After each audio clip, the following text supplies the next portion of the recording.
Halo ladies and gentlemen, welcome back again to We Are Disney.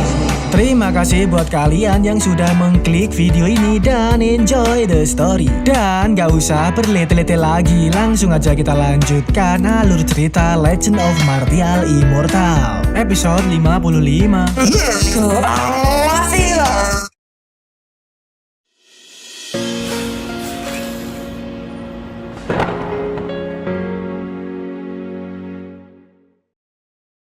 Lanjut dari episode kemarin, Shin memperlihatkan tempat ruang rapat Sekte Heng Yue. Beberapa petinggi sekte pada berkumpul semua. Di situ ternyata Pak Tong Xuan ini ingin ngajak berdiskusi tentang pemilihan putra suci Sekte Heng Yue. Beliau berkata, seperti yang kalian ketahui, di Sekte Heng Yue kita telah muncul seorang wadah jiwa naga dengan kecocokan 90% dan lebih kuat dari tubuh roh mistik yang jarang ditemui sepanjang sejarah. Potensinya tidak terukur. Dia juga pasti bisa membawa Sekte Heng Yue menuju kejayaan yang tidak akan pudar selama ribuan tahun. Karena itu, aku mengusulkan untuk mengangkat Mas Hukum sebagai putra suci yang baru. Kelak dia yang akan memimpin Sekte Heng Yue. Mendengar itu, para petinggi sekte pun setuju. Karena memang wadah jiwa naga dengan kecocokan 90% ini termasuk mantap jiwa. Nggak perlu diragukan lagi. Gas-gas saja dijadikan putra suci Sekte Heng Yue. Akan tetapi di situ Mas Ketua Heng Yue langsung nyeletus bahwa dia nggak menyetujui hal tersebut. Mas Heng Yue berkata, untuk menjadi putra suci yang dibutuhkan gak hanya kemampuan, dibutuhkan juga wawasan, aspirasi dan semangat. Sedangkan dalam 3 poin ini nggak ada satupun yang dimiliki Mas Hukum. Dibandingkan dengannya, menurutku Aceng dari Puncak Wanita Giok lebih cocok. Mendengar pernyataan itu, Pak Tong Xuan jelas menolak keras, mengatakan kalau Aceng hanyalah murid biasa dengan meridian yang cacat, sangat berbeda jauh dengan wadah jiwa naga. Ya, semua orang belum tahu kalau Aceng sudah sembuh. Mereka kira Aceng masih cacat setelah balik dari kompetisi Sekte Shenyang. Padahal faktanya Mas Heng Yue sengaja menyuruh Aceng dan Mas Liu Yi menyembunyikan kekuatannya. Lalu para bapak-bapak lainnya pun udah sangat setuju dengan pendapat Pak Tong Xuan. Gak ada yang lebih pantas menjadi putra suci selain wadah jiwa naga dengan tingkat kecocokan 90%. Alhasil Mas Heng Yue nggak bisa memaksakan diri, hanya bergumam bahwa wawasan para bapak-bapak ini telah dikacaukan oleh pencapaian luar biasa wadah jiwa naga tersebut. Mencoba menjelaskan pun juga percuma. Mas Heng Yue memutuskan untuk mengurungkan pendapatnya. Dengan begini, Mas Hukum resmi diangkat menjadi putra suci Sekte Heng Yue. Langsung dipanggil datang. Bahkan penampilannya juga berubah, nampak seperti pria konglomerat. Dan Shin pun berganti, memperlihatkan tempat kontrakan Aceng. Di situ Bocil Hua dan Putri Xian sedang berlatih bersama. Tak diduga baru beberapa hari aja, Xian udah lumayan jago ponteng-pontengan, udah bisa menggunakan kekuatan goib. Hal itu pun membuat Mbak Nyalinger tersepona. Putri Xian lumayan berbakat juga. Selang beberapa menit berdengung suara lonceng Sekte Heng Yue yang memiliki tanda bahwa aula utama Sekte Heng Yue telah memilih putra suci. Di sini Aceng langsung menyadari bahwa pasti yang menjadi putra suci adalah Mas Hukum, karena memang baru aja kemarin dia bikin heboh satu sekte menjadi wadah jiwa naga. Udah nggak bisa dipungkiri lagi, bocah dugal tersebut pasti jadi putra suci.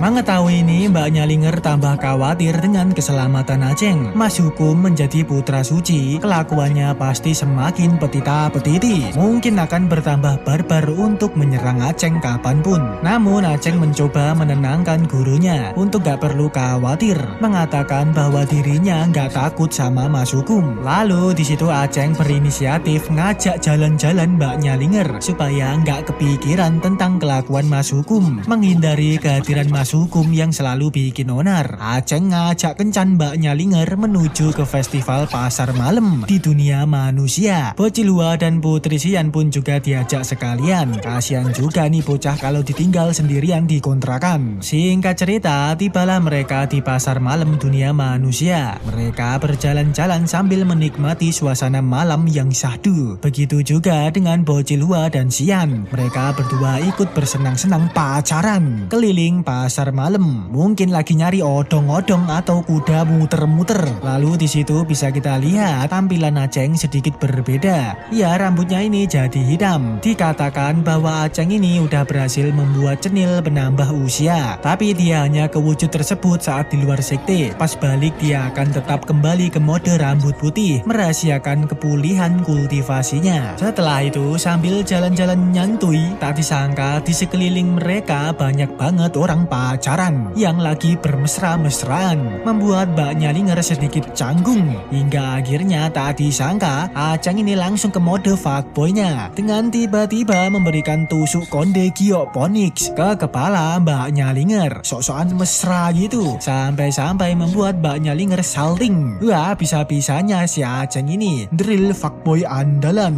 Lalu scene pun berganti, memperlihatkan situasi Mas Hukum yang kali ini tak disangka sedang melakukan tindakan yang tidak ramah. Dirinya ini mentang-mentang sudah menjadi putra suci, dengan muka tanpa dosa ingin melakukan ritual mantap-mantap. Seenak jidatnya ngajakin ungkang-ungkang para murid sekte Heng Yue. Padahal murid ciwi-ciwi ini gak sudi melayani Mas Hukum. Selang beberapa menit tiba-tiba mentungul salah satu babunya Mas Hukum yang melaporkan tentang keberadaan Aceng. Sampai saat ini Aceng masih belum ditemukan. Dan ya, benar sesuai dugaan Mbak Nyalinger, ternyata Mas Hukum ini berupaya mencari keberadaan Aceng, ingin membuat onar lagi. Tapi karena belum menemukan Aceng, membuat Mas Hukum semakin beraing maung. Sebenarnya ada di manakah si Aceng? Lalu untuk meredakan bad moodnya, Mas Hukum meminta supaya babunya membawakan satu ABG ciwi yang mantap jiwa untuk diajak bercocok tanam. Tapi sayangnya murid babu mengatakan kalau semua ciwi yang mantap jiwa udah dibawa kemari. Yang tersisa sekarang hanyalah murid-murid andalan para tetua. Jelas hal ini nggak bisa ia lakukan. Alhasil Mas Hukum sendirilah yang akan turun tangan mencomot ciwi cantik andalan. Sementara di sisi lain, Aceng akhirnya balik ke sekte Heng Yue. Udah selesai kencannya. Mbak Nyalinger pun juga langsung pamit untuk berkultivasi sebentar. Tak lama setelah itu, tiba-tiba Aceng melihat Mas Situnan yang sedang terbang ngebut menuju ke tempat puncak putra suci. Melihatnya Aceng pun menduga pasti ada sesuatu yang gak beres. Segeralah Aceng ikut terbang membuntuti Mas Situnan. Sementara di puncak putra suci, yang bener aja Mas Hukum ternyata ingin ngajak Mbak Yeru Shue mantap-mantap. Dia adalah gebetannya Mas Situnan.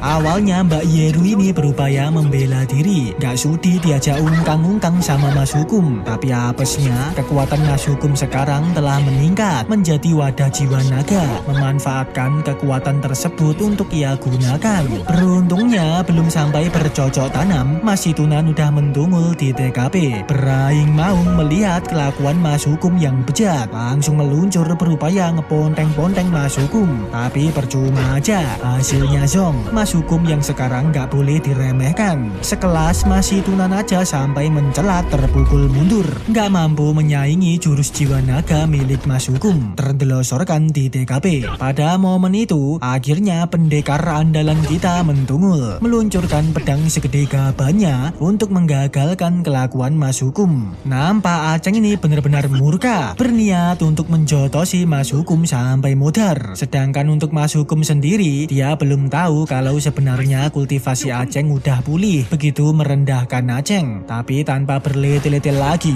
Aceng memutuskan untuk langsung maju tak gentar, ponteng-pontengan melawan Mas Hukum. Duel Aceng versus Mas Hukum ini menimbulkan kegaduhan. Semua orang di sekte dapat melihat dengan jelas pertarungan sengit tersebut. Sampai-sampai ada yang gak percaya, bukannya kultivasi Aceng ini cacat, kok berani adu mekanik dengan putra suci. Mungkinkah sebenarnya kultivasi Aceng telah pulih? Lalu di situ Mas Liu Yi ngasih tahu teman-temannya bahwa memang benar kultivasi Aceng dan dirinya telah sepenuhnya pulih. Mas Ketua Heng Yue menyuruh mereka untuk tetap merahasiakannya. Lalu gak hanya para murid aja yang menyadari senggel Aceng, bahkan para tetua sekte pun juga terbanggongkan. Kenapa tiba-tiba Aceng dan putra suci saling ponteng-ponteng pontengan. Semua orang bergegas menuju ke TKP untuk mendamaikan pertarungan Aceng. Terlihat Mbak Nyalinger juga gak habis fikri. Baru aja ditinggal sebentar, Aceng udah terlibat konflik ngerepotin. Di sisi lain, Pak Tong Xuan memantau duel Aceng dari kejauhan. Di situ dia tak menyangka kalau sebenarnya Aceng udah pulih. Mas Ketua Heng Yue sengaja merahasiakan hal tersebut. Ini di luar rencananya. Padahal Pak Tong Xuan ingin sekali melenyapkan Aceng. Tapi sekarang udah terjadi seperti ini. Mungkin sih masih aman. Gak mungkin Aceng mampu mengalahkan putra suci wadah jiwa naga ngeri-ngerong.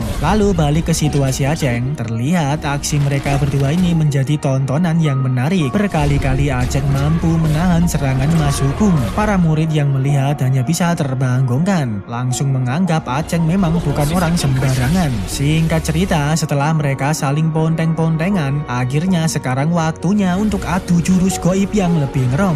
Mas Hukum mengeluarkan jurus yang disebut 8 naga langit. Mentunggul energi siluman naga menargetkan Aceng. Sedangkan Aceng dia meluncurkan jurus teknik pedang yang ia sebut ribuan pedang menghadap raja. Bagusnya cara itu berhasil menahan serangan Mas Hukum. Mereka berdua nggak ada yang terpukul mundur. Langsung sama-sama meluncur lagi untuk ponteng-pontengan. Melihatnya, semua orang pun memutuskan untuk terbang mendekat ke arah mereka berdua. Dan episode pun bersambung, ladies and gentlemen.